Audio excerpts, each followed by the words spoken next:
Vamos a comenzar la actividad de hoy. El artista nos lleva siempre en la delantera, es la frase de Lacan y es la que se propone, digamos, en el programa de trabajo que hoy concluye en realidad en esta reunión. Un Lacan que se nos propone como figura imprescindible para interpretar la cultura contemporánea y también la civilización actual. Bien.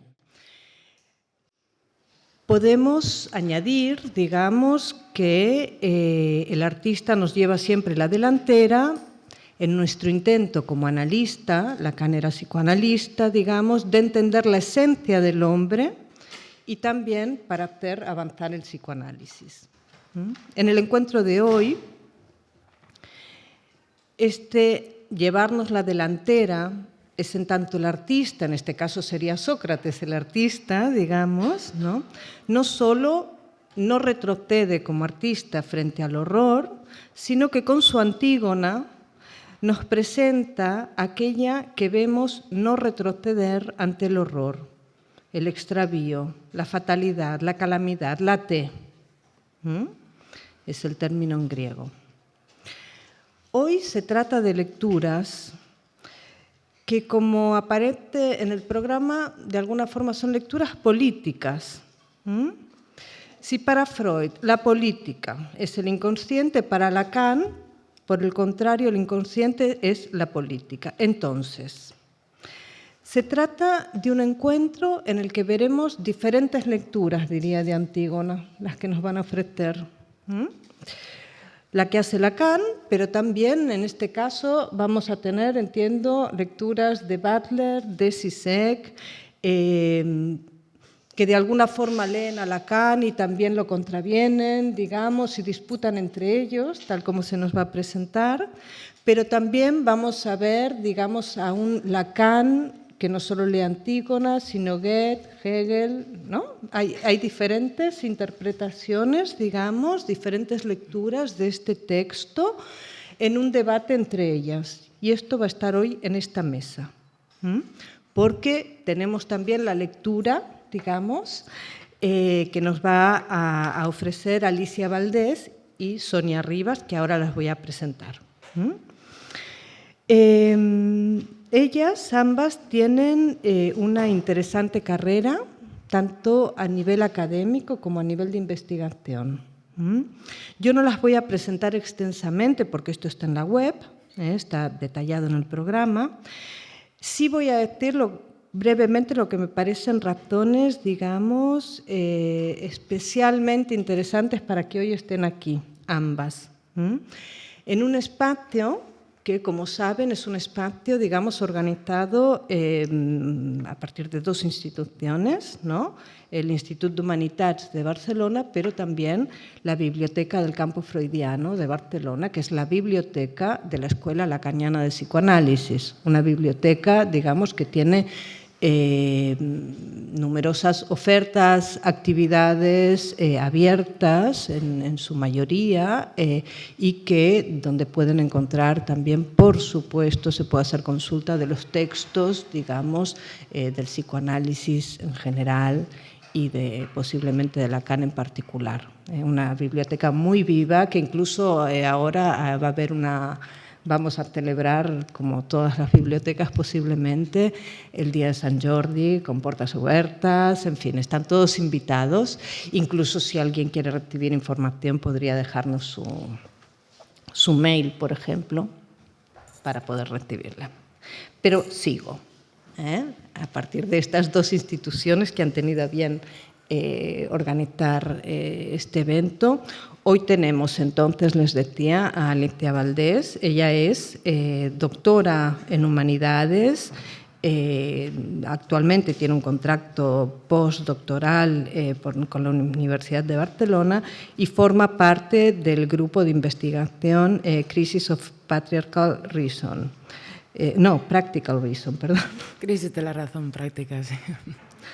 Su trabajo está en constante proceso de transformación que pretende abordar la resistencia y la subversión desde diferentes enfoques que permitan nuevas percepciones de la subjetividad, el cuerpo, las identidades y el deseo. Creo que en este punto puede ser muy interesante justamente qué lectura nos da Alicia sobre Antígona. Fundamental, me parece, esta línea para Antígona. Me parece como anillo al dedo. Bueno, al mismo tiempo, su objetivo es participar en diferentes formas de creación, desde la escritura, la investigación, el comisariado y la experimentación de los cuerpos y las relaciones. Su enfoque es transdisciplinar y se centra en el psicoanálisis, filosofía y política. Bienvenida. Ahora te voy a dar la palabra en un minuto después de presentar a Sonia Rivas, que tengo a mi derecha. Ella es catedrática en el Departamento de Humanidades y directora del Instituto de Cultura de la UPF. Es socia de la sede de Barcelona de la Comunitat de Cataluña de la Escuela Lacaniana de Psicoanálisis y es investigadora desde hace tiempo. Lo que está, digamos, en curso son las atentas, digamos, ¿es así? Que eran cronistas en lengua alemana en el periodo de entreguerras, pero tiene anteriormente otras investigaciones sobre cuestiones de género, en fin, hay varios ámbitos de investigación. Ella se orienta, digamos, también orienta su investigación en relación al psicoanálisis, la literatura alemana y la filosofía contemporánea. Bien, sin más, voy a darles la palabra a estas dos invitadas, digamos, y en primer lugar a Alicia Valdés. Ellas van a hacer sus presentaciones y luego, en todo caso, vamos a entrar en un debate, digamos, con la sala, debate, comentarios, preguntas, aportaciones. Bien. Adelante, Alicia. Muchas gracias por la presentación. Muchas gracias a todas las que os habéis apuntado al curso y muchas gracias por la invitación. Estoy muy contenta de estar hoy aquí, sobre todo por una cosa, y es que fue Sonia quien me introdujo a mí en el estudio del pensamiento lacaniano, ¿no? Entonces, para mí al final es un placer y me hace mucha ilusión compartir hoy mesa contigo después de ya casi 9 años. O sea que...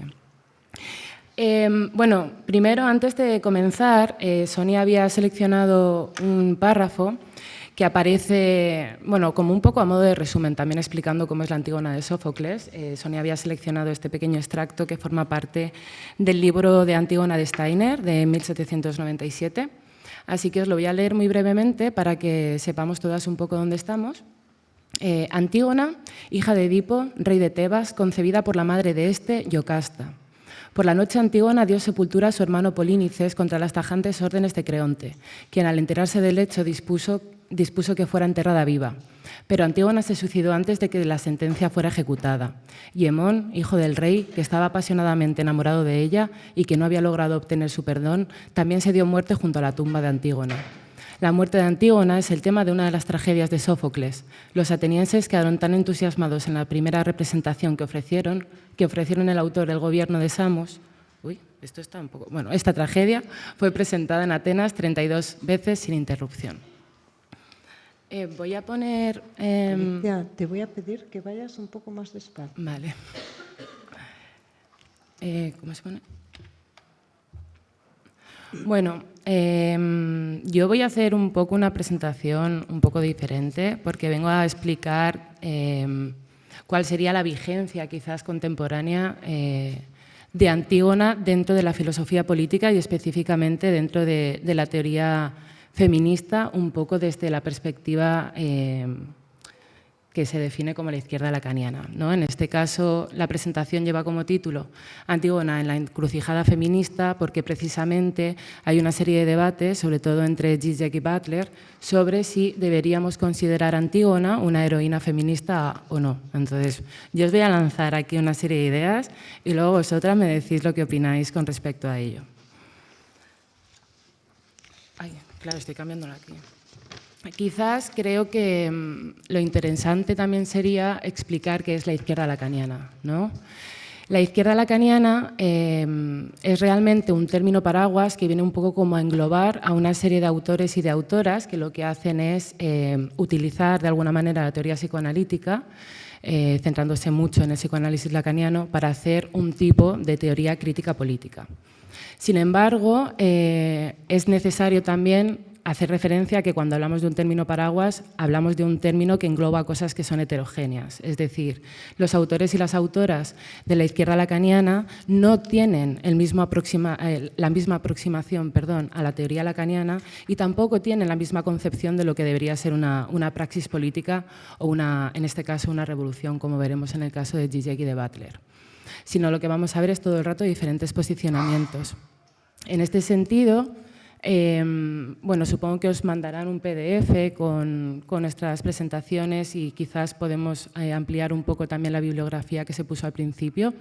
Yo os lanzo estos dos libros, que son de Yanis Stavrakakis, que fue uno de los autores, yo creo que acuñó realmente el término de la izquierda lacaniana, y tiene estos dos libros, que son Lacan y lo político, que sería como una especie de manual de traducción política de determinados conceptos lacanianos a la filosofía política, y por otro lado su libro La izquierda lacaniana, que es un compendio, digamos, como de estudios detallados sobre la obra de determinados filósofos que él entiende que están dentro de la izquierda lacaniana.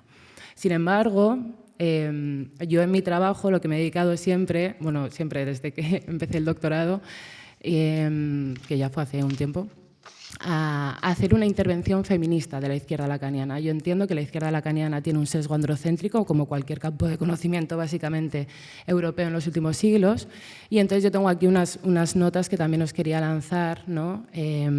Por un lado es que claramente las genealogías que se han hecho con respecto a la izquierda lacaniana han sido androcéntricas. De hecho, si no me equivoco, en el libro de la izquierda lacaniana no hay ni una pensadora, son todo capítulos sobre hombres.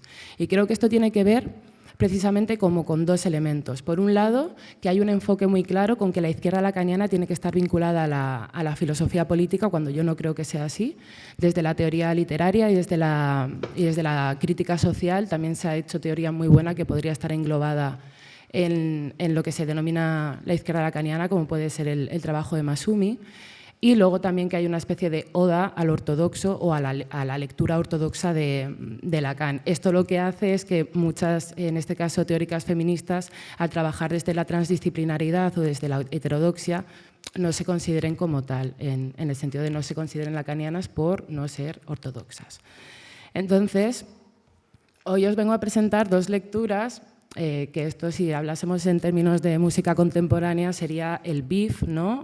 o la discusión que existe en este caso entre Slavoj Žižek y Judith Butler. Pero voy a introducir a una tercera autora con la que he trabajado y a quien aprecio mucho y admiro mucho, que es Athina Athanasiou, que es una teórica griega también feminista, que además tiene un libro con Judith Butler que se llama Dispossessions. Entonces, bueno, voy a intentar hacer como una comparación entre la Antígona de Žižek. Žižek tiene una obra de teatro sobre Antígona donde él presenta una serie de finales alternativos, ¿no? El libro lo tenéis traducido por Ediciones Akal, pero yo he querido trabajar con la edición inglesa porque tiene como una especie de prólogo, yo creo que es un prólogo, se podría llamar prólogo, de Hanif Kureishi, que es una persona que trabaja también en teatro. Y por otro lado, quiero hablar de Antígona, pero también de la figura del duelo, no solo en Judith Butler, sino, como os decía, en Athina Athanasiou. Entonces, bueno, supongo que cualquier persona que esté aquí que haya leído a Žižek sabe lo complejo que puede ser intentar no solo descifrarlo, sino además meterlo en un slide, ¿no? Y también me va a pasar lo mismo con Butler, así que de alguna manera he intentado hacer como un ejercicio no solo de traducción, sino también de traslación a la cuestión que me interesa a mí, que es si podemos decir que Antígona es una heroína feminista o no lo es. En este caso, creo que es interesante primero recalcar algunas de las cosas que dice Kureishi en el prólogo a la edición inglesa, porque son críticas que vienen de la lectura que él hace de la obra de teatro de Žižek. Entonces, hay como dos elementos que son necesarios recalcar que él dice, que son, uno es que Antígona no es una revolucionaria, Antígona es una rebelde. ¿Por qué dice que Antígona es una revolucionaria y no una rebelde? Porque, según él, Antígona no tiene como objetivo derrocar el totalitarismo o la autoridad, digamos, de Creonte para generar una democracia, sino que lo que está haciendo es otra cosa. Por otro lado, también dirá que no es feminista en cuanto que no es sorora y hace una crítica a cómo se comporta mal Antígona con su hermana Ismene. Esto es una cosa que solemos ver de hombres que no trabajan teoría feminista, pero sí pueden hacer una crítica feminista, ¿no? Aquí lo que podemos observar es que lo que dice Kureisi es que hay un error en los objetivos de Antígona y también un error en la acción de Antígona. Para Kureisi, lo que pasa con la acción de Antígona es que en vez de derrocar, en este caso a Creonte, lo que hace es fortalecerlo. Es decir, lo que pinta Kureisi es una lectura en la cual el hecho de la disidencia de Antígona acaba siendo absorbido por la ley y la ley así también se fortalece, ¿no? Y aquí también podríamos hablar de Benjamin y de su crítica a la violencia, pero no lo vamos a hacer porque entonces no terminaría nunca. Luego, además, hay una serie de críticas que también plantea él, que es que realmente Creonte y Antígona se parecen mucho porque son personas cabezonas con muy poca autocrítica e incluso que puede ser que haya una especie de lazo de amor entre ambos sujetos. Estos elementos de crítica también los vamos a ver a lo largo de la introducción de Zizek. O sea, tenemos el prólogo, luego tenemos la introducción y luego tendríamos la obra de teatro. Zizek lanza de manera clara, yo creo, una serie de dardos a Butler, cosa que por otro lado se ha convertido en algo normal en su trabajo. Y entonces lo que dice es que, de nuevo, Antígona no es un sujeto revolucionario y que además Antígona no debería ser presentada como una figura disruptiva de la armonía. ¿Por qué? Volvemos a lo mismo que decía Kureisi, porque al final acaba siendo, digamos, absorbida por la norma y esta se acaba fortaleciendo. De hecho, él plantea que digamos, como este tipo de acciones políticas por las cuales intentamos hacer una denuncia y hablar tampoco deberían producirse. Ahora hablaré un poco de cuál sería el horizonte revolucionario perfecto para Zizek. Al fin y al cabo, y volviendo también un poco a la crítica que dice Kureisi, lo que Zizek nos dirá de Antígona es que en ningún momento está derrocando la norma, sino que lo que está haciendo es una especie de renegociación de los límites de esa norma. Es decir,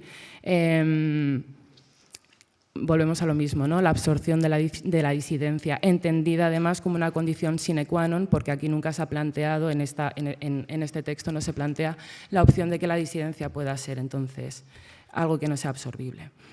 Por otro lado, una cosa interesante es el hecho de que Zizek critica o pone un poco en cuestión el hecho de que Antígona no tenga constantemente una posición femenina, sino que también acabe teniendo posiciones masculinas. En ese sentido, la obra de teatro ya de Zizek plantea tres finales, que serían, primero, el final que nos propone Sófocles, que es Antígona muere y Hemón se suicida. La segunda sería una situación que esta ya es propia o cosecha de Zizek, donde Antígona sí consigue convencer al tirano de Creonte, dan sepultura a Polínices, pero se acaban sublevando determinadas personas del pueblo que eran partidarios del otro hermano y acaban dando muerte tanto a Creonte como a Hemón, pero Antígona sobrevive.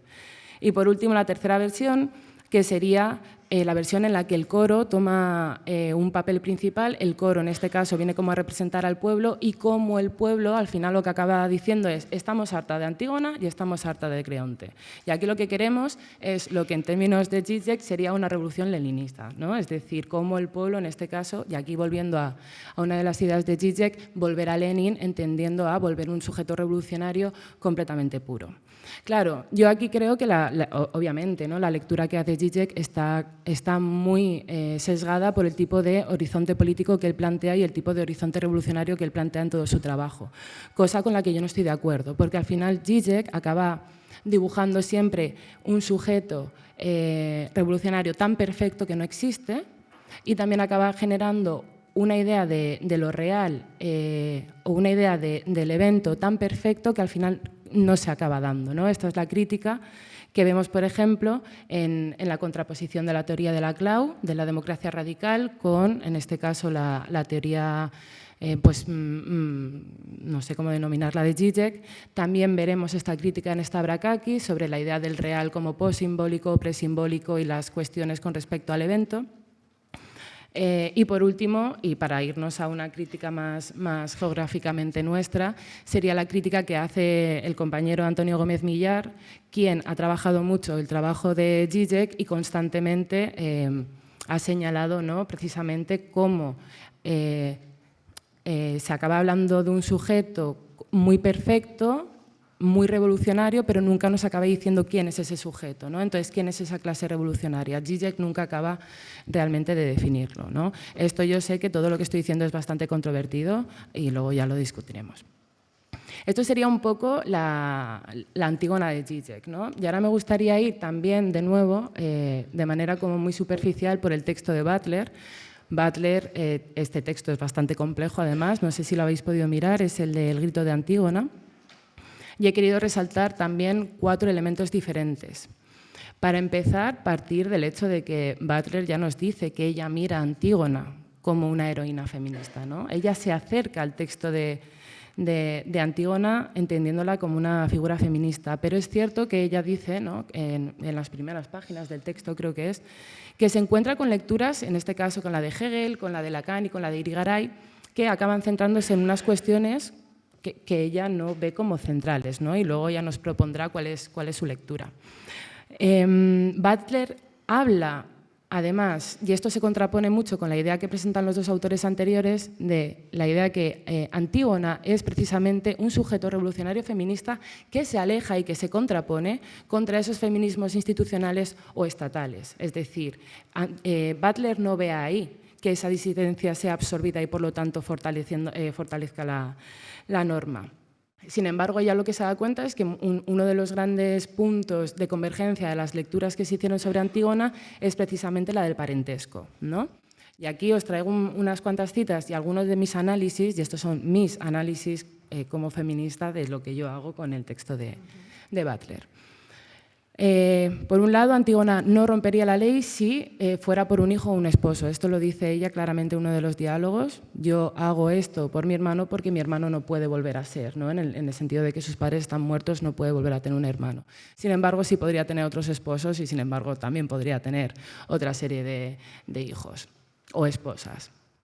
Y aquí cito a Butler, dice, así ella no actúa en nombre del dios del parentesco, sino transgrediendo los mandatos de estos dioses. Transgresión que confiere a las relaciones de parentesco una dimensión prohibitiva y normativa, pero que a la vez también desvela su vulnerabilidad. Cierro cita. Bueno, yo creo y esta es mi percepción, ¿no?, que aquí Antígona lo que hace es romper claramente con la figura de la mujer como un ser maternal y como un ser que se debe a su marido. ¿Por qué? Porque dice que los hijos, bueno, pues que puede tener más, ¿no?, y que esa no sería la razón que le llevaría a cometer el acto que sí comete con su hermano. De esta manera, yo creo que Antígona acaba rompiendo con la norma imperante en el seno de la idea de la familia heterosexual, normativa y monógama. Y creo que rompe precisamente con la idea de la monogamia entendida como la exclusividad afectiva y romántica, en este caso con su prometido. Yo creo que si nos fuésemos a una posición más de teoría de los afectos, también podríamos entender que Antígona rompe con la idea de esa exclusividad amorosa o romántica, ¿no?, y que acaba poniendo los afectos en el centro de la cuestión política. Aunque esto se lee en otras lecturas como una situación de incesto entre Antígona y su hermano. Pero bueno, yo vengo aquí a proponer otras ideas para discutir. Otra de las cosas, o otra de las dimensiones que a mí me interesaba resaltar es la idea del género, ¿no? Como bien hemos visto, hay un desplazamiento de las posiciones de género que también ve Zizek, ¿no? Como ella acaba tomando posiciones masculinas con respecto a la ley cuando se opone a ella. Aquí lo que nos diría Butler es, al hablarle, es decir, porque la obra se llama El grito de Antígona, porque es en el momento en el que le preguntan a Antígona, ¿lo has hecho? Y ella dice que sí, en vez de decir, no, yo no he sido. Ahí sería el acto más revolucionario para Butler. En ese momento donde ella no lo niega, lo que veríamos es un intercambio de posiciones aquí con respecto al género. Esto, que es un punto débil para determinadas lecturas, yo creo que es un punto fuerte para las lecturas feministas, sobre todo para las lecturas feministas que hacemos desde el transfeminismo y que hacemos desde la teoría queer. El hecho de que podamos transitar precisamente posiciones tiene mucho que decir sobre el biologicismo o en contra del biologicismo, ¿no? Entonces, yo entiendo que desde la perspectiva de Butler y desde el tipo de teoría de género que ella genera, es una manera interesante también de poder apropiarnos, en este caso, de Antígona como una heroína no solo feminista, sino también transfeminista. Y por último, resaltar eso, ¿no? El nombre del texto. ¿Por qué es el grito de Antígona? Claramente, Butler enfatiza el acto de reconocer el delito cuando se enfrenta a la pregunta de si ella ha sido quien ha enterrado a su hermano. Esta afirmación se convierte para Butler en el acto que complementa la acción. La acción no estaría completa si Antígona no hubiese dicho sí, he sido yo, ¿no? Y quería recalcar este extracto del texto que dice: Antígona llega entonces para actuar de formas que son consideradas masculinas, no solo porque desafía la ley, sino también porque se apropia de la voz de la ley para cometer un acto en contra de la ley misma. Ella no solo delinque al rechazar el decreto, sino que también lo hace al no querer negar su responsabilidad, de forma que se apropia de la retórica de la acción del mismo Creonte.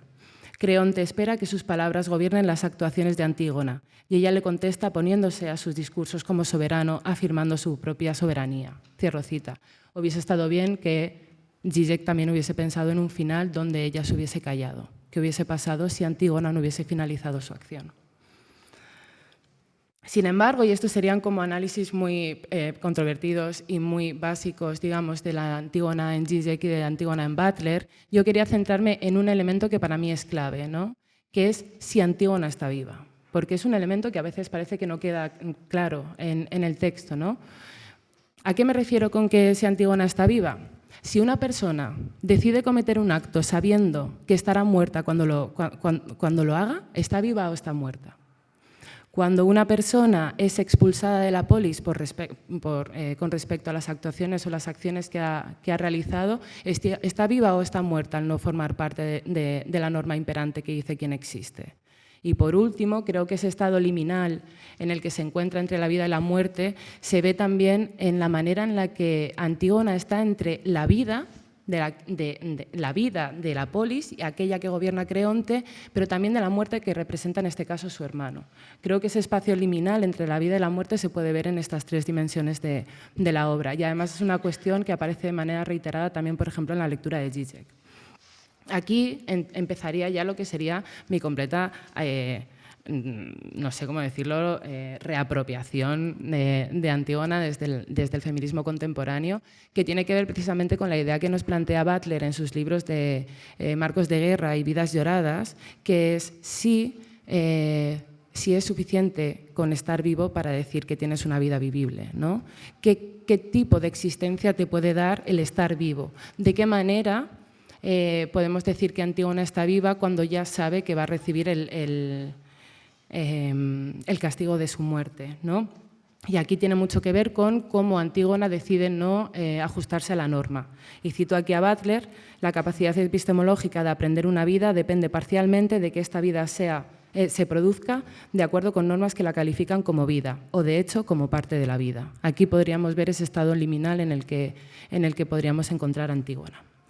En este sentido, si tenemos como diferentes diferentes maneras de vivir, es decir, vivir con respecto a la norma y ser entendido como vivo, o vivir entendido como alguien que ya está muerto, también se genera esta idea de que hay dos maneras de morir, que es una cosa que Zizek coge en el capítulo de Solo se puede morir dos veces, de su libro El sublime objeto, donde habla de que Lacan nos presenta la idea de que hay una muerte biológica y una muerte simbólica, y que en ese espacio entre la muerte biológica y la simbólica lo que nos encontramos es un núcleo traumático, es decir, de esas dos muertes sale un espacio que es un núcleo traumático desde el cual podemos ver o la belleza sublime o los monstruos más horribles, ¿no? Y yo creo que es precisamente este espacio entre las dos muertes lo que nos permite hacer una política del duelo, que en realidad para mí es el elemento más interesante desde la apropiación feminista de Antígona.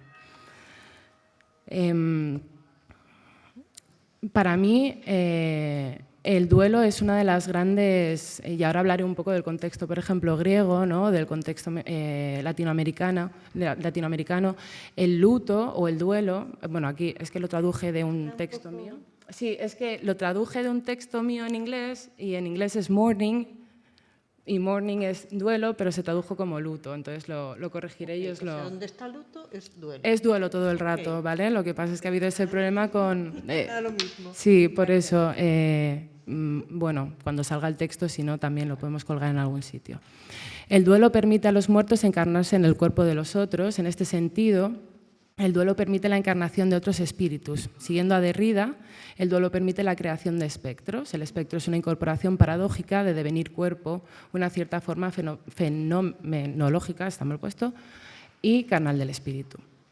Entonces, me parecía interesante que más allá de la discusión de si, porque creo que muchas veces desde la filosofía nos acabamos enzarzando en una serie de debates que no le interesan mucho ya a determinadas personas, ¿no? Y que si queremos hacer una apropiación contemporánea desde el feminismo y para una praxis política feminista, lo mejor que podemos hacer es fijarnos en otros elementos que quizás hayan pasado un poco por alto. Y yo, para mí, el duelo es principal a la hora de examinar Antígona, ¿no? Y en este caso quería, y con esto ya acabo, quería resaltar primero cuál sería la idea del duelo en Athina Athanasiou. El duelo, si el duelo estaría conceptualizado para ella como una forma de resistencia políticamente saturada, es decir, entendemos que el duelo no tiene por qué estar políticamente saturado, pero también entendemos que puede haber una apropiación feminista y política del duelo. En este caso, creo que bueno, y aquí os he puesto algunas citas de la autora, una articulación política del presente como atormentado por sus presencias ausentes, a saber, los restos negados, pero persistentes de presencias extrañas, proyectadas como ausencias a través de matrices de desechabilidad social. Desechabilidad, no sé si existe en castellano, pero sería la capacidad de ser desechado, ¿no?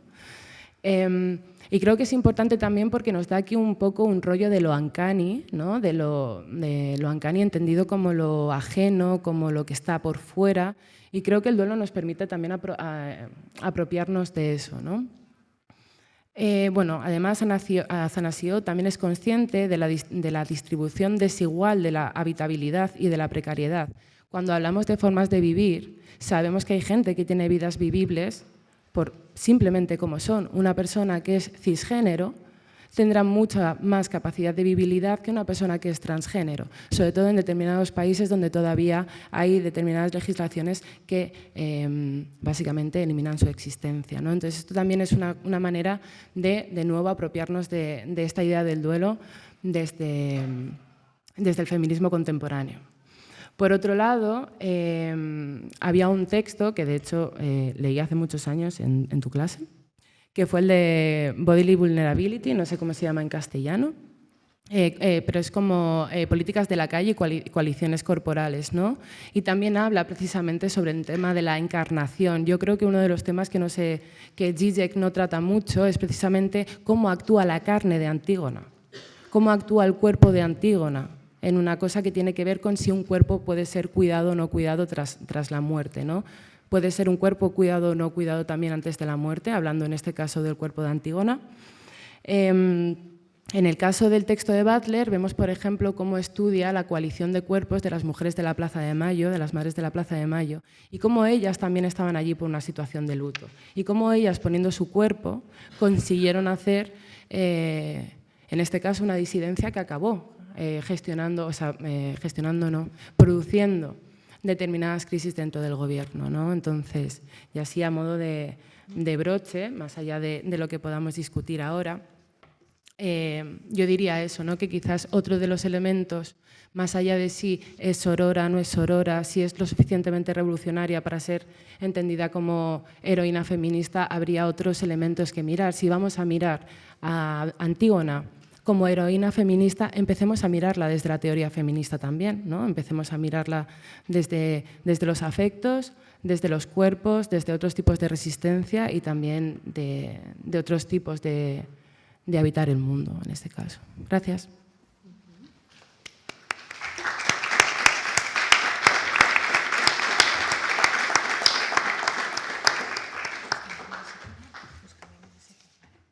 Muchas gracias. Yo también quería agradecer pero no voy a ser muy extensa porque quiero pasar directamente al texto. Rápidamente a Iván, a Laura por venir aquí esta tarde y también a Carmen Correa y a Cristina Delgado del CCCB, que acogieron la iniciativa de este curso y tenerlo en la programación de primavera.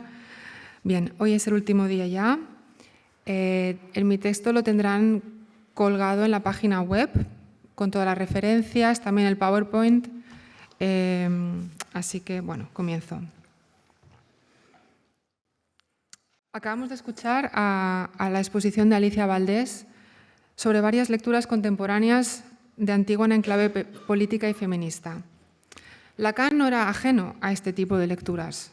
De hecho, en el apartado La esencia de la tragedia, un comentario de Antígona de Sófocles del Seminario 7, dice como punto de partida que nos confrontamos con Antígona cada vez que se produce un conflicto desgarrador con una ley que es vista como justa por una comunidad. En términos personales, se podría recordar que Lacan pasaba hojas dactilografiadas del Seminario 7, en concreto las páginas consagradas a Antígona, a su hijastra, Laurence Bataille, mientras ésta estuvo encarcelada el mismo año que Lacan daba el seminario, 1960, debido a su activismo político anticolonial en apoyo del Frente de Liberación Nacional en el contexto de la Guerra de Independencia de Argelia. Unos años más tarde, Laurence Bataille sería psicoanalista. A Lacan le interesa Antígona porque en la experiencia del psicoanálisis y a nivel subjetivo está en un primer plano el desgarro que está en el núcleo de las tragedias. Freud fue a Edipo Rey para dar cuenta de estos conflictos y echó mano del mito para explicarlos. Este es el resumen que apareció antes. Paso a la siguiente. La mina son solamente imágenes un poco para ir acompañando mi texto. A Lacan le interesa Antígona, como decía, por esa experiencia del desgarro. Cuando lee el texto, propone sobre todo ceñirse al griego original, comentarlo verso a verso, palabra a palabra. Subraya que no hay que quedarse en el plano de lo admisible, que sería el de nuestros prejuicios, aquello con lo que entramos en un texto, lo intentamos comprender. Lacan advierte mucho de las consecuencias que tendría esto, ¿no? Sería como intentar darle un sentido edulcorado e incluso acabaríamos en un sinsentido global al leer Antígona. Lacan propone leer el texto abriéndose un sendero a través de él para toparse con los límites del texto y a partir de ahí encontrar puntos de francamiento a través del texto. Entonces, lo que presentaré ahora es solo una muy breve incursión en este comentario de Lacan a Antígona. Lacan persigue dos cosas. Primero, fijarse en el efecto subjetivo, también a nivel del cuerpo, que produce leer o presenciar una tragedia. Piensen ustedes cuando han ido a ver alguna. Antígona, que es la obra que más se representa de todas las obras de teatro en el mundo. Esto es lo que se llama, en la tradición que se remonta a Aristóteles, a la poética, la catarsis. Y segundo, persigue también lo que dije antes, tomar nota de esos límites y esos puntos de francamiento del texto mismo. Catarsis. En Aristóteles, la catarsis es la capacidad de la tragedia para redimir y purificar al espectador de sus bajas pasiones. El espectador las ve en los personajes, así como el castigo que conllevan cuando se desatan, pero él mismo no tiene por qué padecer ni una cosa ni la otra. Al presenciar la obra y su desenlace trágico, y por vía de las emociones de la compasión y del temor, el espectador no repetirá la cadena de decisiones que llevaron a los personajes al fatídico final. Cabe recordar brevemente que Freud y Breuer en 1895 hablaron del método catártico para la terapia. Esto luego se abandonó en el psicoanálisis y Lacan, desde luego, no lo empleó. Pero también el término tiene estas resonancias actualmente. Incluso ha llegado, en cierto modo, también a corrientes actuales como el psicodrama, etc. En el psicoanálisis lacaniano no se recurre a ello. Pero estas cuestiones a Lacan le interesan porque se tienen que articular conjuntamente en relación con el deseo. Es el término clave aquí. Y es precisamente la tragedia de Antígona la que mejor expresa esta noción del deseo. Paso entonces al sendero que abre Lacan, los límites con los que nos topamos en la tragedia y estos franqueamientos. Sendero. Lacan se adentra en la obra interrogándose por ese dejarse arrastrar de Antígona hacia el tormento, ahí donde el sobrecogimiento del temor y la compasión de los que la estamos contemplando alcanzan el punto más espeluznante. Lo que pasa ahí, dice Lacan, es algo prácticamente inarticulable. Y Antígona ejerce sobre nosotros una profunda fascinación, siendo lo más desconcertante en ella, lo más insoportable de su ser, el que sea su propio deseo, el coro lo dice así, su voluntad fiera, el que la lleve a ese sacrificio. Cuando Lacan escribe sobre Antígona, describe también los efectos sobre él de su lectura.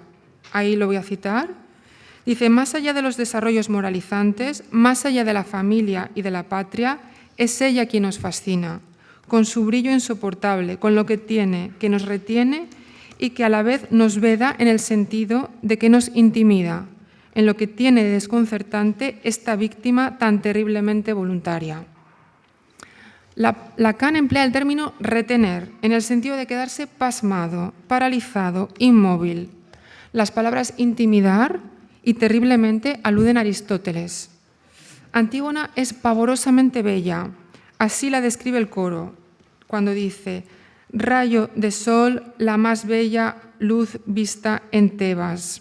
Lacan, además, sitúa esta imagen de Antígona como central, y no solamente en el sentido obvio de que ella es la protagonista, ni tampoco en el sentido de que sus gemidos en la sepultura ocupan o están en el punto medio de la obra, sino porque ella ocupa un lugar del que ya habló anteriormente Alicia, entre dos campos simbólicamente diferenciados. Lacan nos ha abierto este surco al leer la obra y nos topamos de repente con algo que está señalizado por un enterramiento con vida. La imagen de Antígona extrae su brillo de ese lugar. Ahí están las citas que acabo de leer. La belleza y el misterio de Antígona provienen precisamente de este lugar. ¿Qué lugar es este? No se trata de pensar únicamente en términos imaginarios, que sería, por ejemplo, imaginarse cómo representar a Antígona en la tumba, que sería la pregunta del director de cine cuando quiere hacer la película, o del dramaturgo o del activista, por ejemplo, al decidir si el actor es de tal género o de color, el vestido que lleva, los gestos que hará en ese momento, ¿no? Sino de tratar de articular a nivel de la materialidad del texto mismo, el texto, leerlo ahí, tenerlo ahí delante, las palabras y las interacciones entre los personajes, lo que Lacan llama la articulación significante.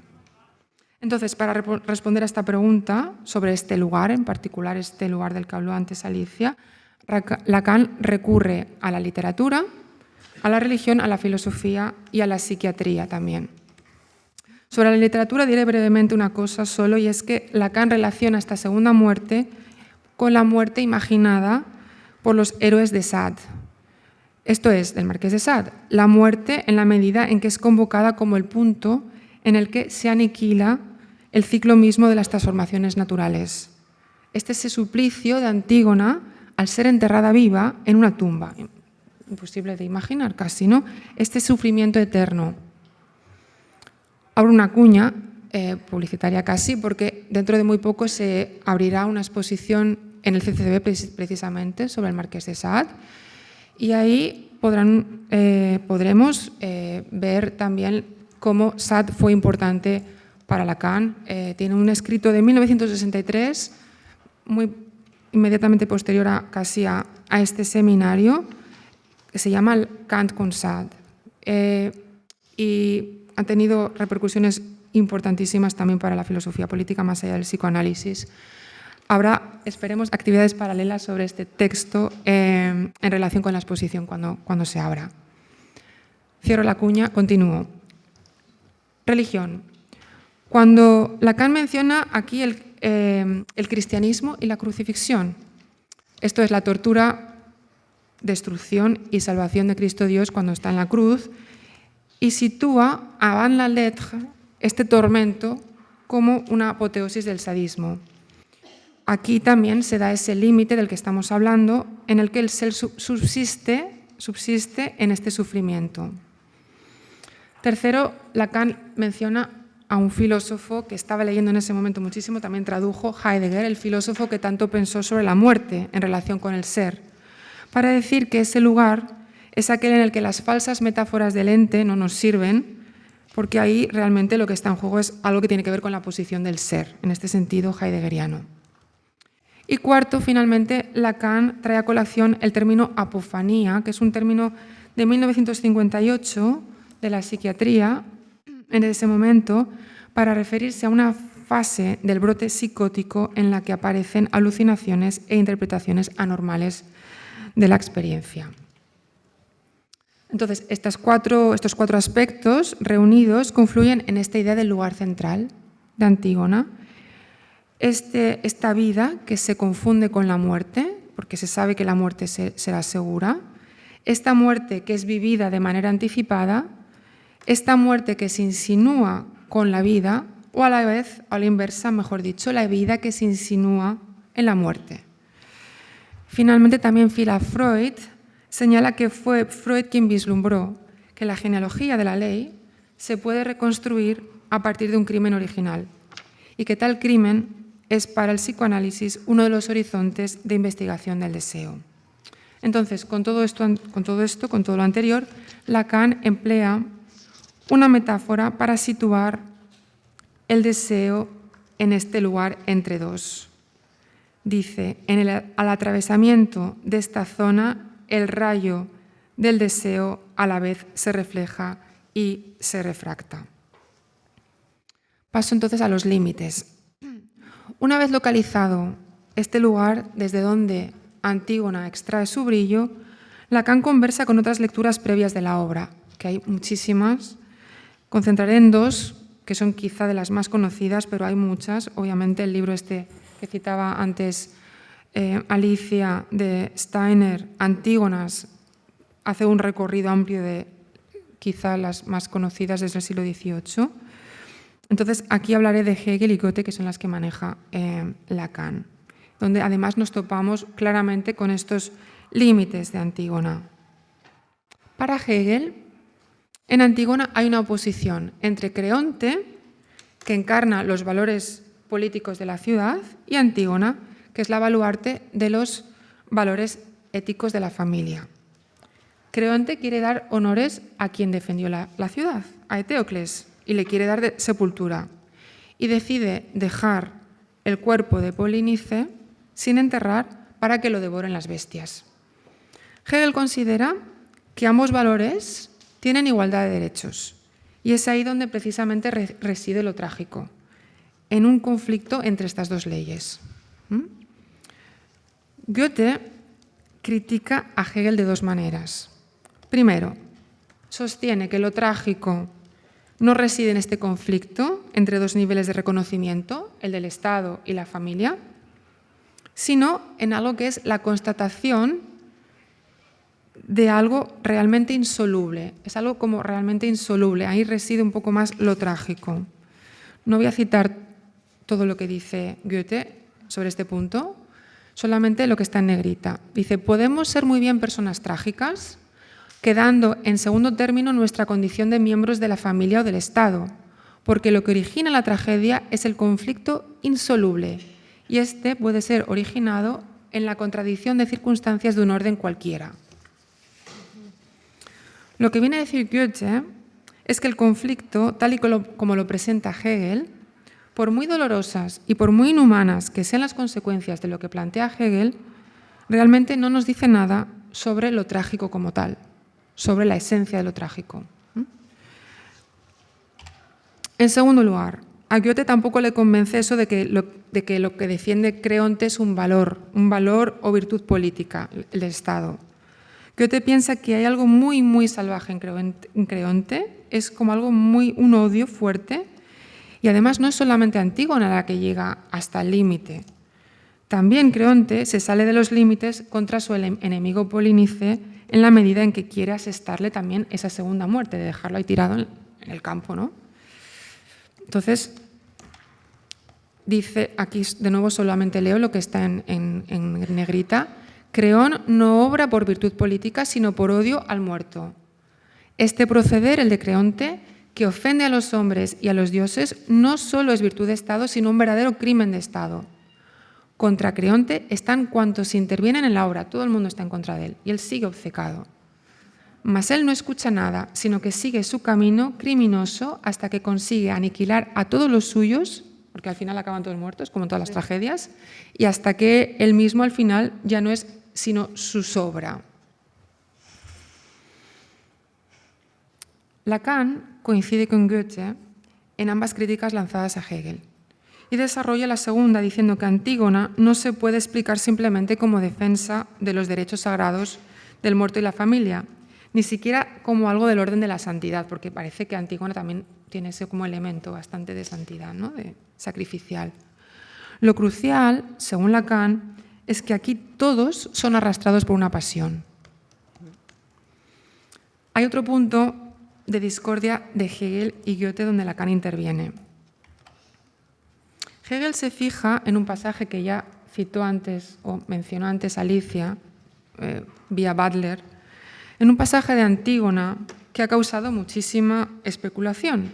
Es este lamento suyo en el momento previo de entrar en la tumba, cuando se detiene para justificarse y distingue entre la obligación que uno tiene con un familiar en general y la obligación que tiene hacia el hermano.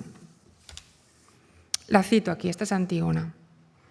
Pues nunca, ni aunque hubiera sido madre de hijos, ni aunque mi esposo muerto se estuviera corrompiendo, hubiera tomado sobre mí esta tarea en contra de la voluntad de los ciudadanos. ¿En virtud de qué principio hablo así? Si un esposo se muere, otro podría tener, y un hijo de otro hombre si hubiera perdido uno. Pero cuando el padre y la madre están ocultos en el Hades, no podría jamás nacer un hermano. Una lógica realmente implacable, la de Antígona. En la fenomenología del espíritu, Hegel interpreta este pasaje con su propia terminología. No voy a entrar en ello porque realmente suena tanto a Hegel que si para explicarlo tendría que meternos en el sistema de la fenomenología. Ahí lo tienen, luego lo pueden leer. Voy a ceñir a lo que dice al final, que es lo que... Está bien que haya límites. Sí, dice al final, solamente cuando ambos lados, Creonte y Antígona, se someten por igual, se cumple el derecho absoluto y surge la sustancia ética como la potencia negativa, esto es lo importante, que absorbe ambos lados o como el destino omnipotente y justo. Esto de absorber todo, ¿no? Un poco. Bueno, Goethe, sin embargo, considera que este pasaje es muy extraño, muy raro, y anhela que alguien pudiera mostrar que es falso. Es decir, que en la Edad Media hubo un amanuense que, copiando, pues metió ahí algo de su cosecha, ¿no? Dice, hay en la Antígona un pasaje que siempre me pareció una mancha y daría cualquier cosa porque algún día saliese un filólogo demostrándonos que es un fragmento interpolado falso. Esto es en conversaciones con Eckermann al final de su vida. Resulta demasiado rebuscado este pasaje. Fuera. Fuera. Franqueamientos ahora. Entra otra vez Lacan. Prosigue fijándose en los límites con los que nos topamos al leer Antígona. Lo extraño, aquello que quisiéramos ignorar, tapar o edulcorar. Y en ese instante invoca a Edipo en Colono. Abre un poco la lente, ¿no? Es la última obra de Sófocles, escrita con posterioridad a Antígona, pero cuenta acontecimientos que, en efecto, pasaron antes que los que acontecen en Antígona. Aquí Edipo hace recaer su maldición sobre sus hijos y así engendra la serie de dramas donde se inscribe Antígona. El coro en Edipo en Colono, verso 1225, dice esto: no haber nacido es la suprema razón, pero una vez nacido, el volver al origen de donde uno ha venido es lo que procede lo más pronto posible. Terrible. Recapitulemos entonces los acontecimientos que preceden a Antígona. Edipo, rey de Tebas, y su madre Iocasta han tenido 4 hijos, Polinices y Eteocles, Antígona e Ismene. Cuando Edipo ha advertido su crimen, no puede seguir con el trono. Sus hijos deciden reinar un año cada uno alternativamente. Por sorteo, el primer año le toca a Eteocles. Mientras tanto, Polinices se casa con la hija del rey de Argos. Cuando se cumple el año y su hermano no le cede el trono, Polinices, en unión con 6 jefes argivos, capitanea una expedición contra Tebas. Los 7 caudillos mueren, Polinices en combate singular con su hermano Eteocles también, no sin dejar también herido de muerte a este. Entonces el ejército argivo huye y aquí es precisamente donde comienza nuestra tragedia, la de Antígona. Creonte, hermano de Iocasta, asume el gobierno de Tebas, entierra a Eteocles y bueno, ya sabemos lo que viene después, lo que estamos contando ahora. Examinemos entonces a Creonte. Él es el jefe que quiere el bien para su comunidad, ¿no? Es el que quiere el bien para su comunidad. ¿Pero qué le pasa? Según Aristóteles, que cae en la amartía. Esto es traducido por error de juicio, es un poco lo que decía antes Hanif Kureishi, también, como un error aquí hay un error de esta gente, ¿no? Aquí, según Kureishi, o según Aristóteles, mejor dicho, residiría el germen de la tragedia, ¿no? Un error de juicio. Pero Lacan nos recuerda que Aristóteles viene un siglo después de Sófocles. Su mundo es ya muy otro. Aristóteles ya tiene un sistema filosófico donde realmente se puede lograr la felicidad, la eudemonía, y además donde nos podemos guiar por el intelecto. Entonces, claro, desde esa perspectiva puedes juzgar que lo que venía antes pues era un error de juicio, porque tú ya tienes el nous. Pero Sófocles no tiene este sistema. Él se topa como seguiremos topándonos nosotros si no miramos para otro lado o enmarcamos lo que pasa en la filosofía, nos toparemos con todos estos misterios todavía, ¿no? Entonces, lo que le pasa a Creonte es querer hacer el bien de todos, ¿no? De la comunidad. Prohíbe la sepultura de Polínice y esto se funda en el hecho de que no se puede honrar de igual manera a quienes defienden la patria de quienes la atacan. Es como una regla muy general. Quienes la defienden se les honra de una manera y quienes no de otra manera. Esto es lo que, según Lacan, se funda en una máxima universal de la no contradicción. Se pasa esto, se sigue tal cosa, y si pasa lo contrario, lo otro. ¿No? Es como, no te puedes contradecir sobre esto, ¿no? Una máxima universal de la no contradicción, también muy implacable, Creonte. Cuando se sigue esta máxima a rajatabla, aparecen toda esta serie de excesos que se ven en Antígona con consecuencias fatales. Pasemos ahora a Antígona. El término central para ella, según Lacan, no es tanto la amartía, sino ate. Lo mencionó también Alicia. Esto no se debe traducir como desgracia. Mi versión de Antígona precisamente lo traduce como desgracia, pero designa el límite que la vida humana no podría atravesar por mucho tiempo. Justamente localizando ese entre dos que vimos antes, ¿no? Más allá de este ate no se puede pasar más que un tiempo muy corto. Es la vida que no merece la pena ser vivida. Antígona, cuando está ahí, es un ser inhumano. Ella es totalmente homos, ese es el término en griego, inflexible, no civilizada. Su deseo apunta a ese más allá del ate. Además, como todos los héroes de las tragedias, participa del aislamiento, y no es solamente en el sentido de que esté sola, sino que está arrancada de la estructura en algún punto. Está en esa zona límite entre la vida y la muerte. En este sentido está sola, radicalmente sola. Es la individualidad absoluta. Se podría decir de este modo también, Antígona es así porque es así.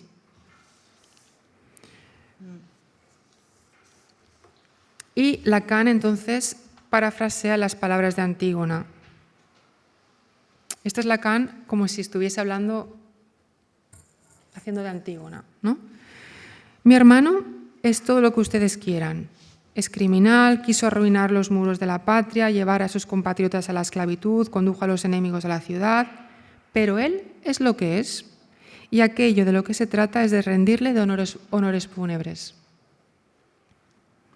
Mi hermano es lo que es, y porque es lo que es y solo él puede serlo, avanzo hacia ese límite fatal.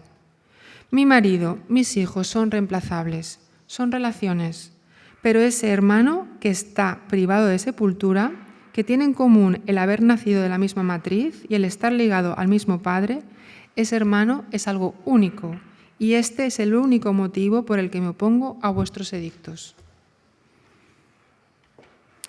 Entonces, lo que hace Lacan es tomar esto que dice Antígona y en vez de taparlo, ignorarlo, hacer como que no existió o adaptarlo a una filosofía, lo toma tal cual.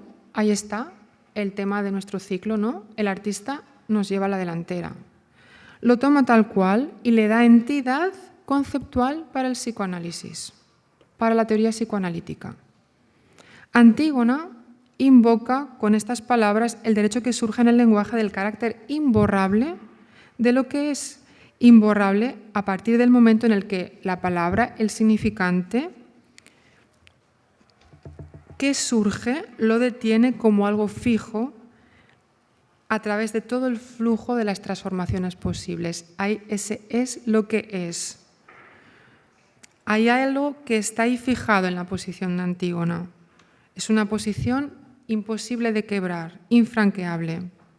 Podríamos decirlo en términos de carácter, ¿no?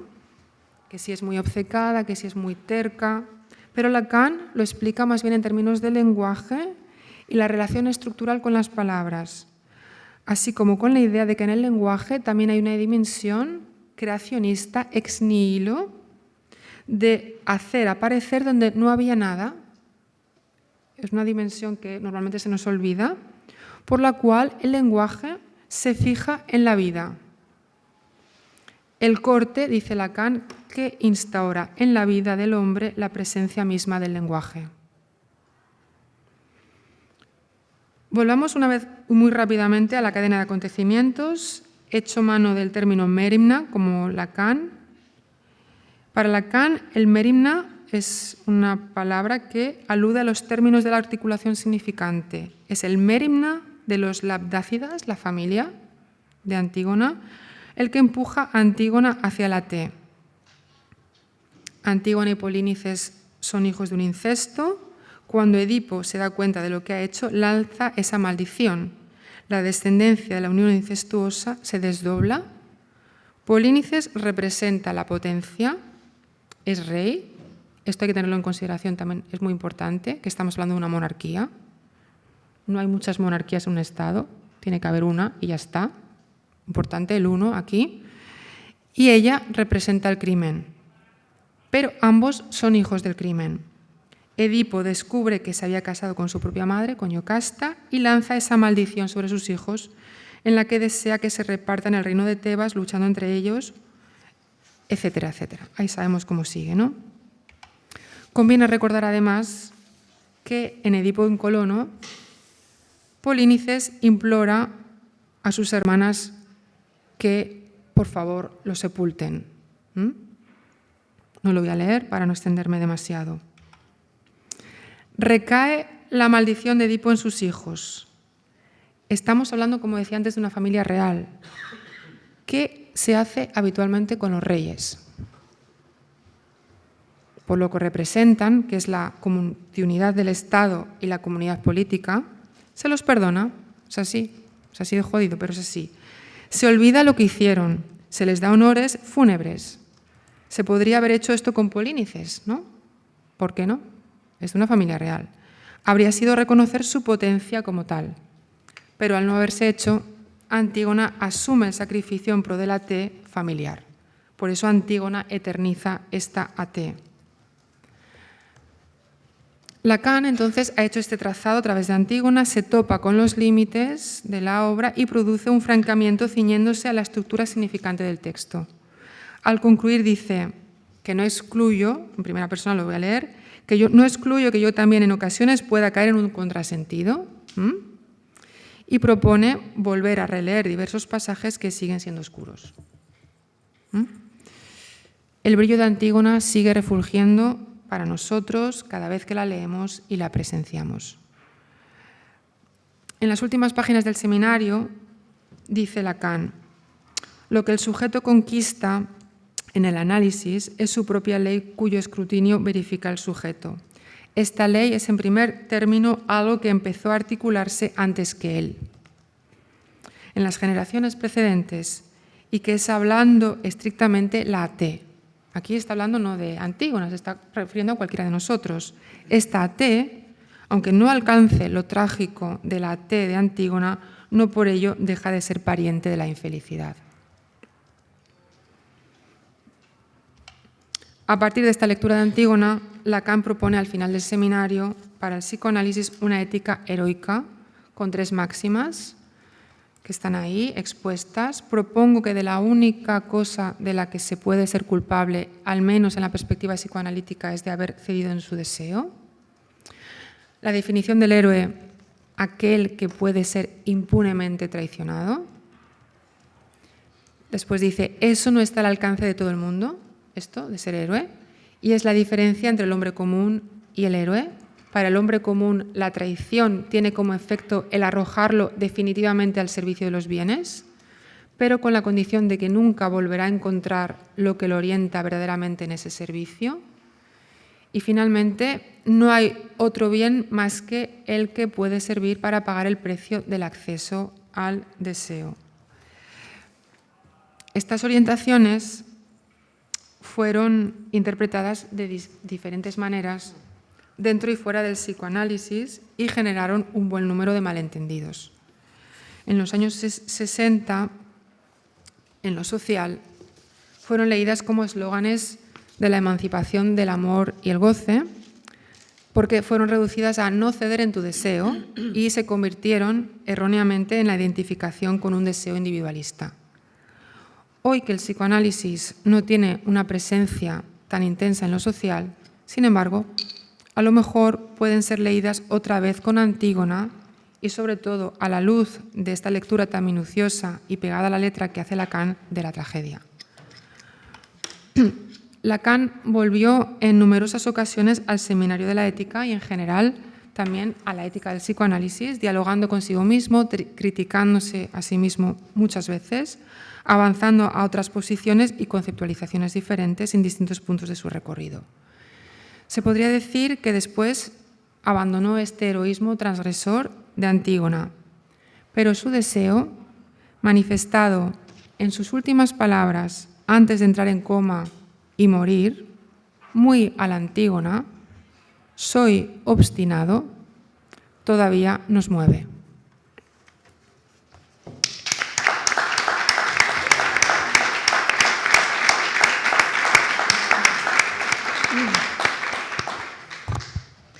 Bien, gracias a ambas por estos enormes trabajos que me parece hablan muchísimas cuestiones sobre las que podemos dialogar.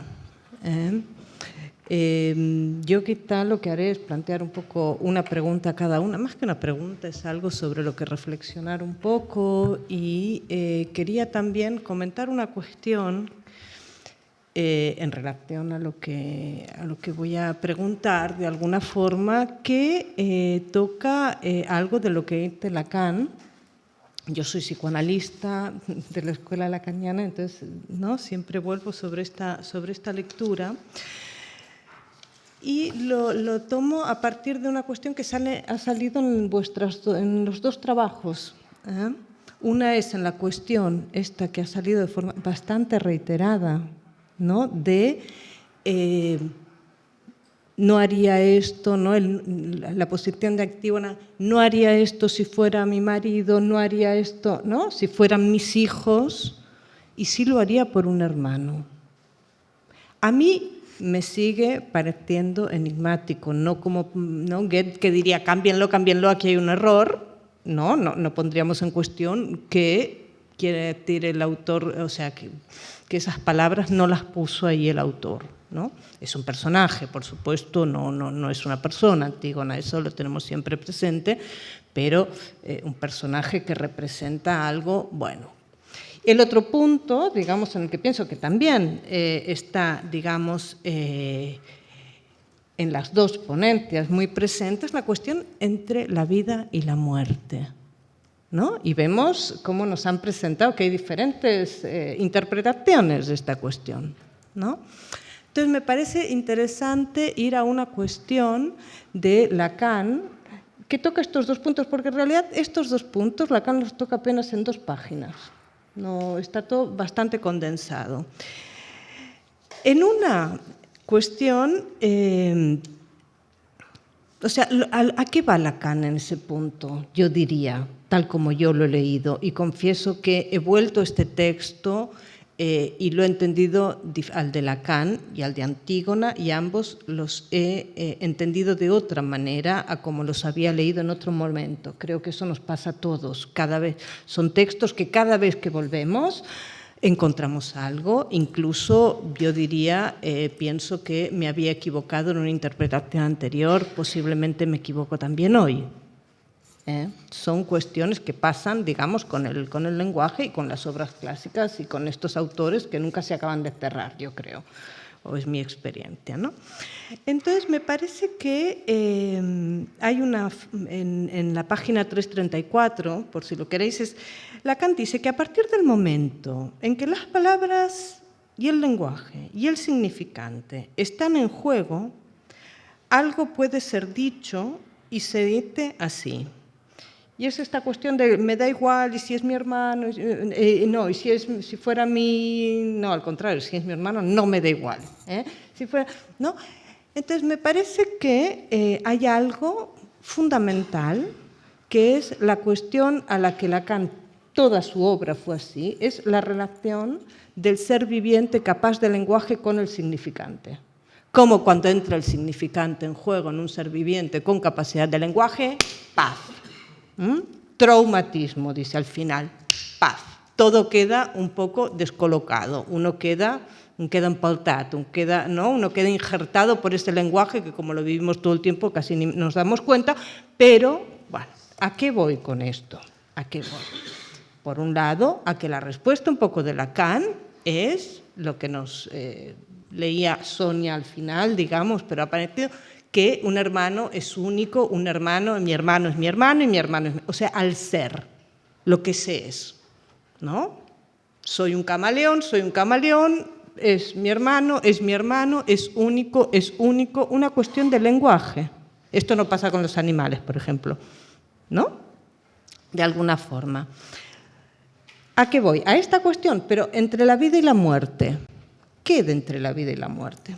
Y ahí Lacan lo que hace es dedicarse minuciosamente a la traducción del texto, por lo menos de una forma diferente a la que yo lo tengo, digamos, que es la de Gredos, en una cuestión que dice que lo que debería decir, para ser breve, es, nos dice Lacan, que lo lee en griego, por supuesto, dice que el hombre no llegó nunca a desembarazarse de la muerte. Eso no lo ha conseguido, no lo ha logrado aún hoy, digamos. Dice, pero que lo que debe decir allí es, pero encuentra trucos formidables e incluso enfermedades construidas por él mismo. Es decir, esa muerte de la que no se desembaraza vuelve todo el tiempo. Todo el tiempo Antígona es la muerte. Es la vida y es la muerte. Todo, o sea, la muerte lo ocupa todo. La muerte con sepultura, sin sepultura, como efecto también del lenguaje. Para los años, o sea, ¿no? Siempre sabemos la cuestión de la sepultura. Bueno, entonces, el peso para Lacan del lenguaje que tiene en toda esta cuestión. Dicho lo cual, que me parece fundamental en los ejes que las dos habéis desarrollado. Quería preguntar, y la pregunta de una puede ir para la otra. Por un lado, me ha interesado especialmente algo que comenta Alicia, que es en relación, las dos habláis de los límites, lo presentáis, en relación al tema de la transgresión. Yo tengo la idea de que Lacan aquí justamente lo que hace es, en los capítulos anteriores del seminario, viene con toda la cuestión de la transgresión, o sea, una ley y ir contra ella. Y pienso que este punto justamente es donde Lacan lo que va a presentar es otra cosa, que no es la cuestión transgresiva que también está en el texto, pero que no es lo que más le interesa a él. Anitia, tú te preguntabas, ¿no?, con los autores, por supuesto, pero quería saber también tu opinión sobre la cuestión, digamos, de la rebeldía, la resistencia, la revolución. Sabemos que la posición de Lacan no tiene nada que ver con eso, siempre es como ir a la cuestión subversiva, para cambiar la realidad. Es caesimo-eviano, es de otro orden. Pero la cuestión de cómo piensas tú, ¿no?, estas cuestiones, rebeldía, resistencia, revolución, más allá, digamos, o no, digamos, de la cuestión del género, lo digo porque, como tú decías, ¿no?, las mujeres de la Plaza de Mayo, no sé qué, ¿no?, esto cabe perfectamente en la mujer, digo yo, ¿no? Y por otro lado, quería, para empezar a charlar, digamos, con Sonia, me parece que Antígona es un mostrarnos, o sea, ese brillo enternecedor, ¿en qué punto, digamos? Que nos muestra algo que es insoportable de ver. Esa chiquilla que no para de ir a la muerte. De decir, allá voy, allá voy, allá voy, sin freno y es insoportable realmente. Por lo menos para mí. A mí me recuerda escenas o en la plaza de Tiananmen o, no sé, algunas escenas, ¿no? Es esta cosa del sin límite.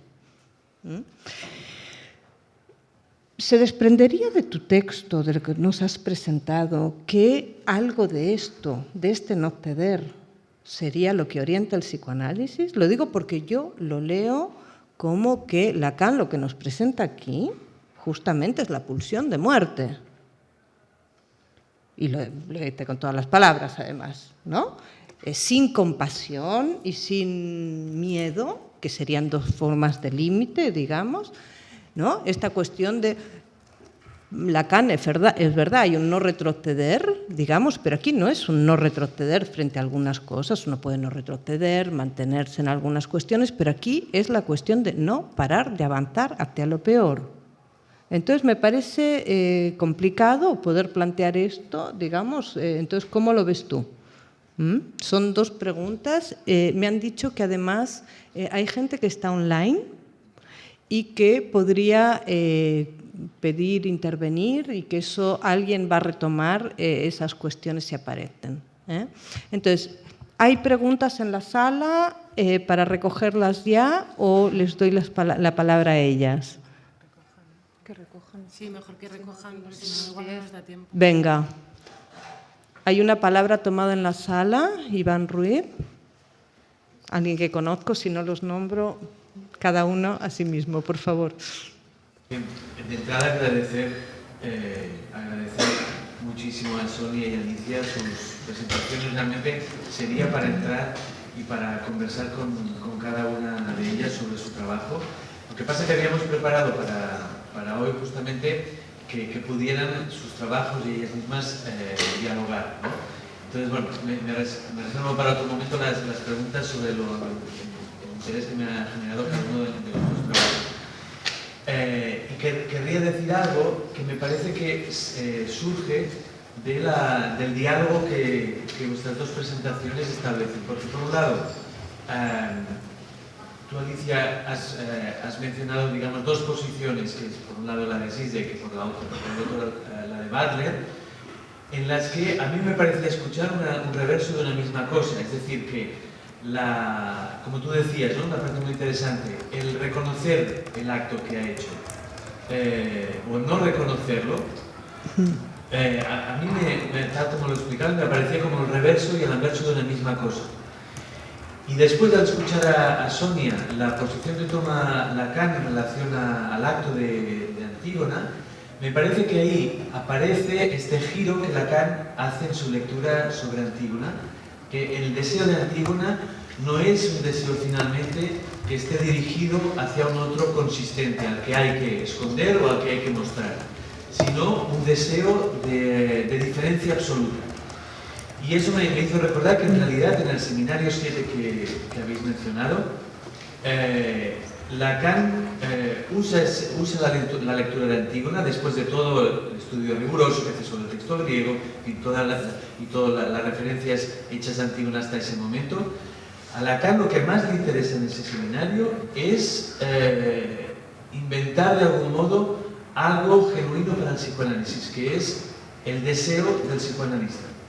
Y toma el deseo de Antígona para extraer de aquí lo que él llamará a partir de ese momento el deseo del psicoanalista, que es ese deseo en el cual un psicoanalista se apoya para llevar en un análisis, para llevar al paciente a su diferencia absoluta, es decir, una diferencia en la que no cabría una relación con ningún otro en mayúsculas, digamos. Entonces, bueno, quería señalar esto y ver si hay la posibilidad de que vosotras podáis responder a esto, si estáis de acuerdo o si no. En realidad solo quedan 8 minutos, en principio. Sí, más preguntas, ¿no? Sí, vamos anotando. Y luego vamos anotando. Vale. Sí, O si hay alguien entre el público. Sí. Hay otra pregunta. Hola, jo volia assenyalar algunes imatges estètiques que me parecen que son las que golpean, ¿no? Una, que la entierran viva cuando ella defiende la vivicidad de su hermano, el cuerpo vivo de su hermano o la vida de su hermano. O sea, este quiasma, este cruce, creo que tiene mucha fuerza estética en la narración y belleza, incluso más allá que la belleza de ella. O sea, hay una belleza estructural en esta creación, ¿no? Después, otra cosa, cómo el sinsentido puede salvar una situación de racionalidad que ha llevado a algo peor, ¿no? A un aparente, o sea, a un sentido que es peor. Pensaba en el nazismo, ¿no? En el clásico, ¿no? Como una racionalidad, una lógica llevada al extremo puede crear algo que a lo mejor solamente es remediable, o en este caso por lo menos, ¿no? Cuando has hablado de la lógica de Creonte, cómo es compensada por una acción sin sentido, que lo que hace es recobrar el sentido, ¿no? Bueno, me parecía también una cosa más bien poética, ¿no? Y después un poco la catarsis en el arte, que yo, por ejemplo, la experimenté con una obra de Gorky, Los hijos del sol, personalmente. Hay algo en lo arrollador de la narración que quizá libera al individuo. No sé por qué se produce el efecto, pero existe este efecto, ¿no? de desculpa o de descanso, que finalmente uno luego puede como flotar de alguna manera, ¿no? Puede aceptar que no haya ningún suelo, no sé, le descarga de ciertas responsabilidades o algo así, no sé. Bueno.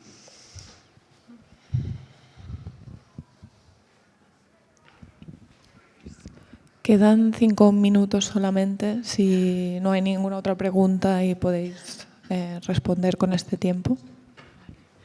Sí, yo voy a ser muy breve y así no alargarlo demasiado. Pero bueno, me ha llamado mucha atención, o sea, lo que nos decías, ¿no? De cómo podrían dialogar.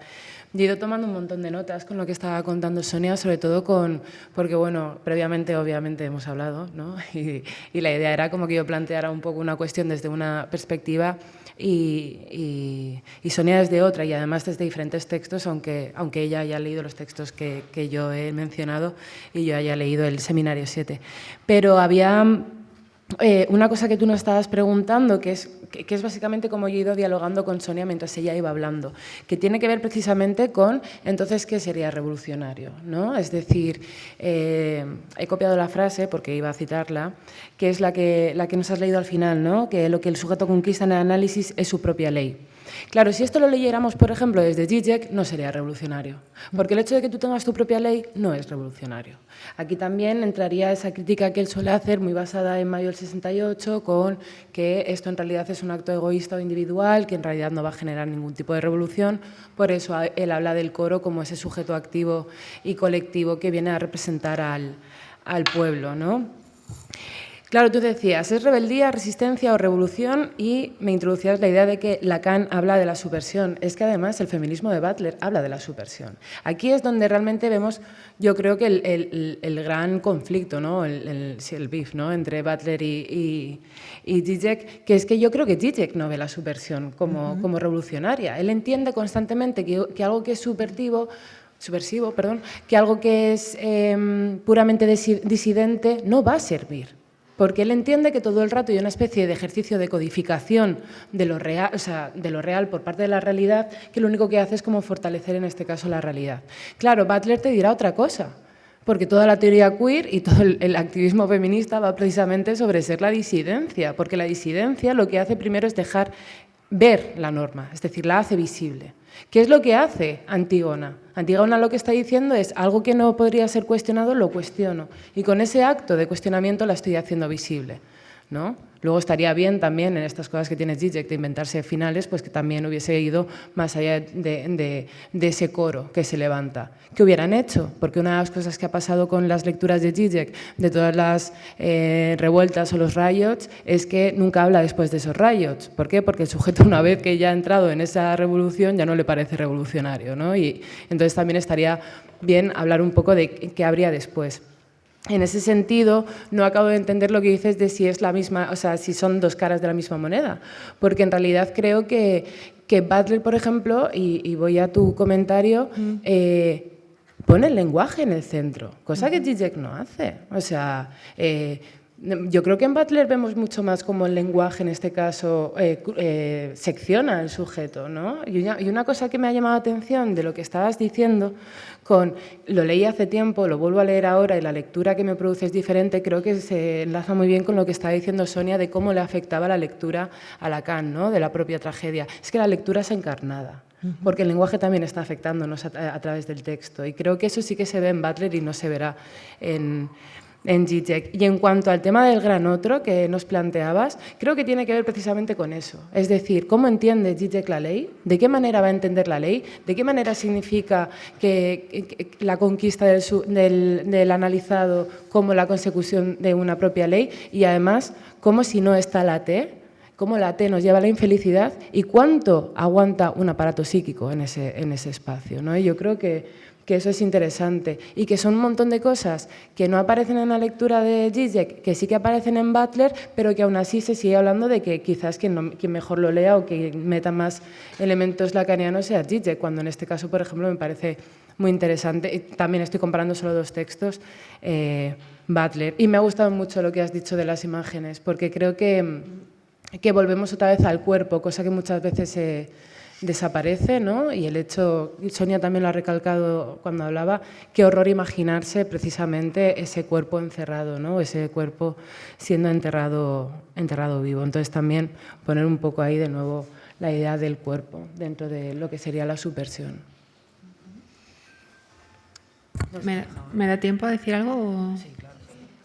Bueno, muchas gracias por la última intervención. Realmente es como un complemento profundo a cuestiones que yo he planteado, los 3 puntos, el de la belleza estructural, el de la lógica extrema y sobre todo el de la catarsis también, ¿no? Estos efectos de descarga, ¿no? Es una pregunta que también se hace Lacan, ¿no? De, bueno, ¿por qué pasa esto, ¿no? De qué es lo que ocurre, ¿no?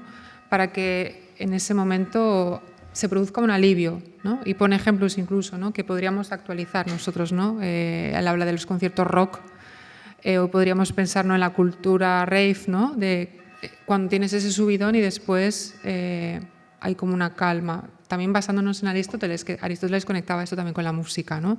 En la política. Y vuelvo al pasaje este que ha surgido, porque es que sigue siendo enigmático. De hecho, ayer me pasé todo el día volviendo a pensando, intentando imaginarme como propuestas alternativas, ¿no? Decirle a Antígona, bueno, a ver, ¿qué pasa con tu hermano? ¿No? ¿Por qué? ¿No? Y me imaginaba, ¿no? Bueno, es que claro, Antígona podría, ¿por qué no?, buscarse otra familia, otros padres, ¿no?, como ser adoptada. Entonces ya tendría ahí un hermano, una familia. Pero es que no va de esta la cuestión, no va de eso la cuestión. La cuestión es un poco lo que señalaba Iván, ¿no? De cómo esto Lacan lo llevó a esta diferencia absoluta, ¿no? Creo que se ve bien un poco si comparamos lo que dice Lacan sobre esta posición de Antígona, cuando él dice, es que mi hermano es lo que es. No es que diga, es que mi hermano es fuerte, mi hermano es bravo, mi hermano es inteligente, que sería como entrarnos en el lenguaje de la comunicación. Él está insistiendo en algo que no tiene que ver con la comunicación como tal, que tiene que ver con esa diferencia absoluta de la cual hablabas antes, ¿no? De esa marca del lenguaje en lo vivo y a la vez también que introduce la marca también de la muerte, porque hace las dos cosas el lenguaje cuando introduce esta marca, ¿no? Esto es algo que normalmente no lo pensamos cuando estamos hablando, porque estamos hablando y estamos describiendo el mundo, lo que hacemos, lo que no sé qué, pero también está eso en el lenguaje, ¿no? Y es esa testarudez que tiene que ver con esto es porque es lo que es, que además en ese contexto se podría justificar, en ese contexto social, en el sentido de que lo que dice también tiene su lógica. En efecto, en aquel momento te puedes supuestamente un poco casar con otra persona y puedes tener hijos, como también más hijos, a pesar de que hayas perdido uno, con toda la inhumanidad que eso supone, ¿no? Podría sustituirlos de alguna manera. Esto es lo que Goethe no lo soporta porque es realmente inhumano. Pero sí que es verdad que lo que se está apuntando aquí más bien es ese carácter realmente de marca que queda ahí como algo que queda pegado radicalmente y que no puede entrar en ese circuito de la comunicación. Lo podemos quizá nosotros hacer posteriormente y decir sobre Antígona, bueno, chica, no sé, no sé qué, tómatelo de otra manera, obviamente, pero para ella, o sea, lo que ella señala es precisamente de que para ella no es así, para ella no es así.